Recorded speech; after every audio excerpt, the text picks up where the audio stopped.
হসপিটালে খুন ডাক্তার, হসপিটালে খুন ডাক্তার, হসপিটালে খুন ডাক্তার, ঠিক ঠিক ঠিক ঠিক ঠিক ঠিক।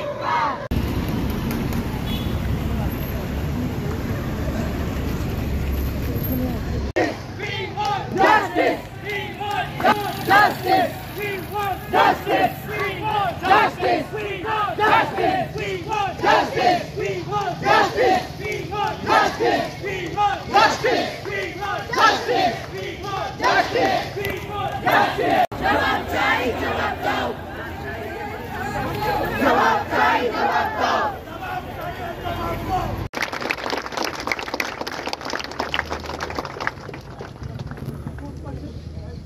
হ্যালো বন্ধুরা, good afternoon, welcome you all to the Piku's blog. চলে এসেছি আরও একটা নতুন ব্লগ নিয়ে। তবে না, আজকেরটা কোনো ব্লগ নয়, কোনো ডেলি ব্লগ নয়, জাস্ট এই কদিন ধরে যেগুলো দেখছি, যেগুলো হচ্ছে তার নিয়ে কিছুটা বলতে চাই।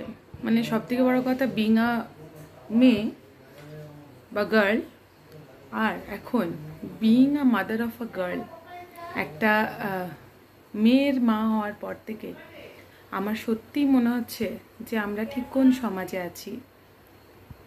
আমাদের প্রায় নাইট ডিউটি করতে হয়, মানে নাইট ডিউটি সেই ছোটোবেলা থেকে, মানে কলেজের টাইম থেকে স্টার্ট হয়ে গেছে অলমোস্ট। সবাইকে টুকটাক করে করতে হয়, শুধু আমায় নয়, আমার মতো যারা এমার্জেন্সি সার্ভিসের সাথে যুক্ত আছে সেই সব সকল লোকজনকেই হচ্ছে গিয়ে তোমার নাইট ডিউটি করতে হয়। কিন্তু সেই ওয়ার্ক প্লেসে গিয়ে, মানে যেখানে আমরা সব থেকে বেশি সেফ ফিল করি, ইভেন আমরা তো মনে করো যতটুকু টাইম সারাদিনে জেগে থাকি, তার মধ্যে সব থেকে বেশি টাইমটা যেখানে কাটাই, সেই জায়গাটাতেই যদি আমাদের জন্য সেফটি না থাকে, তাহলে মানুষ কি করতে পারে? এবং যদি কিছু হয়, তারপর সেই শয়তানগুলোকে এইভাবে যদি লুকিয়ে রাখার প্রচেষ্টা করা হয়, তার থেকে লজ্জা যেন কিছু হতে পারে না। তো দিস ইজ হাই টাইম, আমাদের সবার দরকার একসাথে লড়াই করা, সমাজকে বোঝানো যে না, আমরাও মানুষ, আমাদেরও বাঁচার অধিকার আছে, যথেষ্ট সম্মানের সাথে বাঁচার অধিকার আছে। কোনো রকম ক্রিটিসিজম, ক্যারেক্টার অ্যাসিসিনেশন, এগুলোর দরকার নেই। তোমরা কেউ না, তোমরা কেউ না। একটা মেয়ে সন্ধ্যেবেলায় বিভিন্ন কারণে বাইরে যেতে পারে, তো সেটার জন্য বাজে কথা বলার তো কোনো প্রয়োজন নেই। কমেন্ট দিতেই পারো, কিন্তু নোংরা মানসিকতার পরিচয় দেওয়ার সত্যি কোনো দরকার নেই। সো আমরা লাস্ট কয়েকদিন ধরেই তোমরা জানো যে এমসে পেন ডাউন মুভমেন্ট চলছে। পেন ডাউনের মানে এটাই যে হচ্ছে গিয়ে শুধুমাত্র এমার্জেন্সি পরিষেবা এবং যেগুলো খুব দরকারি পরিষেবা সেগুলোই চলবে, রুটিন পরিষেবা চলবে না। তো এমার্জেন্সি আমাদের চলছে যাতে সাধারণ মানুষের খুব অসুবিধা না হয়, সেই জন্য। তেমনি আমরা আশা করব যেন সাধারণ মানুষও আমাদের পাশে এইভাবেই দাঁড়ায়।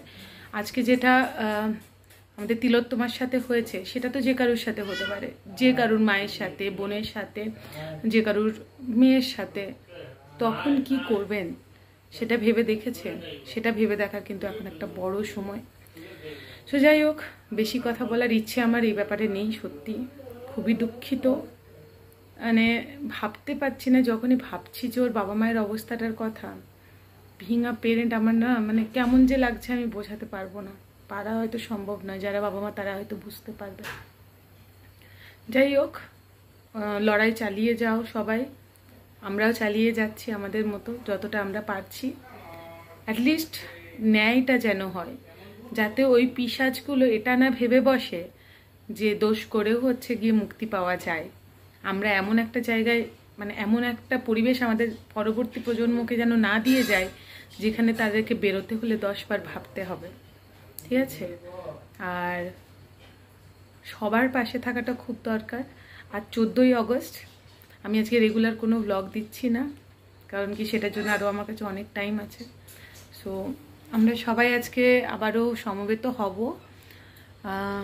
রাত আমাদের, সেটা আমরা প্রমাণ করব। আশা করছি কালকে স্বাধীনতা দিবস আমাদের মেয়েদের জন্য স্বাধীনতা আনবে, যেখানে মেয়েরা রাত্রেবেলাতেও বাড়ির বাইরে বেরোতে গেলে তাদেরকে দুবার ভাবতে হবে না। দেখা যাক, সমাজ তো এত তাড়াতাড়ি চেঞ্জ হওয়ার নয়, যদি একটু হলেও কিছু চেঞ্জ হয়। চলো, তো আমরা লাস্ট দিন কিছু মুভমেন্টস করেছিলাম, সেটারই কয়েকটা ক্লিপস দিয়ে আর এখানে ভিডিওটা শেষ করছি। সবাই সুস্থ থেকো, ভালো থেকো, আন্দোলন চালিয়ে যাও, জিত আমাদের হবেই।